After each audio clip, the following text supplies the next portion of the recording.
خلقناه من قبل من نار السموم.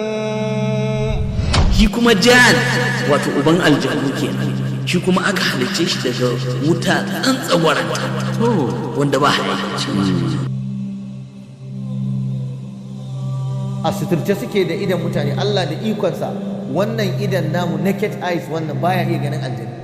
a cikinmu akwai na kirki akwai na banza, mu ma hanyoyi ne daban-daban. A alamin jin sun rabu gida biyu, akwai shaidanu akwai aljanu haka.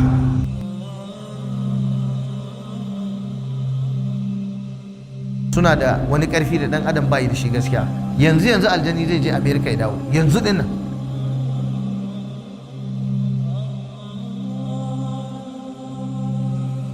Kawai ifriti cikin aljanu ya ce gadon fa yana wata duniya, ya ce yanzu kafin ka tashi daga nan gudun zan kawo maka shi in dire maka shi, kuma shi din ne ba a ƙarya ba.